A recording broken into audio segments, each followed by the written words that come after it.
Hey everyone, welcome back. Sometimes we all face challenges that just feel impossible, right? Like you're staring at a huge, impassable ocean. Well, today, we're going to dive into a story that's all about that. How to find a clear path to victory, even when the odds are completely stacked against you. We're talking about the incredible story behind Vijaya Ekadashi. So here's what we've got lined up. First, we'll break down what Vijaya Ekadashi actually is. Then, we'll get into the epic story behind it. Think impossible challenges. We'll look at the sage advice that turned the tide, how people observe the fast today, and then we'll bring it all home to figure out how we can find our own victories. But before we get into the details, I want to ask you something. Just think about it for a second. How do you overcome a challenge that feels completely impossible? Seriously. Keep that thought in the back of your mind, because it's at the very heart of this story. All right, first up, what exactly is Vijaya Ekadashi? Well, the real power of this day, it actually starts with its name. So, the name itself is basically a promise. Vijaya, that literally means victory, and Ekadashi means the 11th day. So if you put them together, you get the 11th day of victory. I mean, how cool is that? From the get-go, this day is all about achieving success, especially when it feels like the odds are against you. Okay, so when does this happen? The timing is super specific. It falls on the 11th day of the Krishna Paksha. That's the dark, waning phase of the moon. And it's in the month of Phalguna. Now, for those of us on the Gregorian calendar, that usually lands somewhere in February or March. So, the big question is, why? Why is this one particular day so tied to the idea of victory? Well, the answer lies in a truly epic story of overcoming adversity. We're talking about the story of Lord Rama. So let's set the scene. Lord Rama is in exile, out in the forest with his beloved wife Sita and his brother Lakshman. And then, the unthinkable happens. Sita is abducted, kidnapped by the fearsome demon king Ravana, and whisked away to his fortress on the island of Lanka.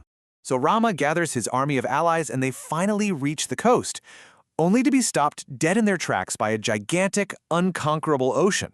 I mean, this quote just perfectly captures the sheer hopelessness of the situation. It wasn't just water, it was an unfathomable sea teeming with deadly living creatures. Can you imagine? The challenge wasn't just big, it felt genuinely impossible. So there he is, standing at the edge of despair, facing this insurmountable obstacle. And it's in this moment of pure hopelessness that he receives a piece of advice that changes everything. It's actually his brother, Lakshman, who has the idea.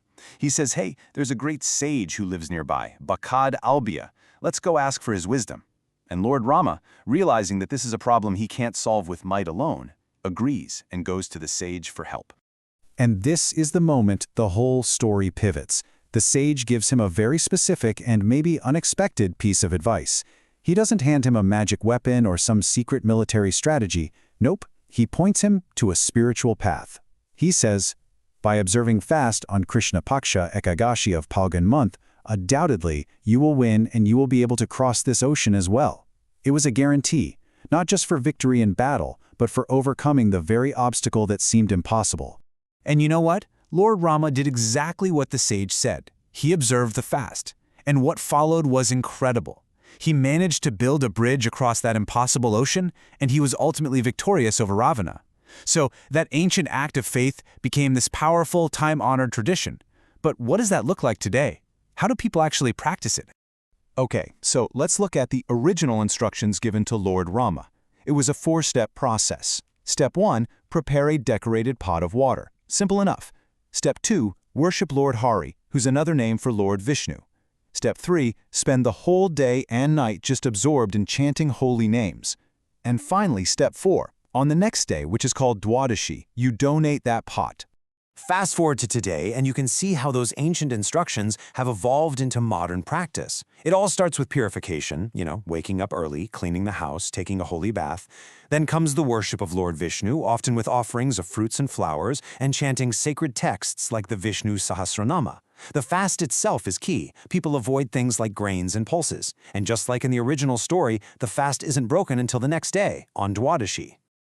Okay, so this is where it all comes together. We've heard this epic story about a legendary hero crossing an ocean.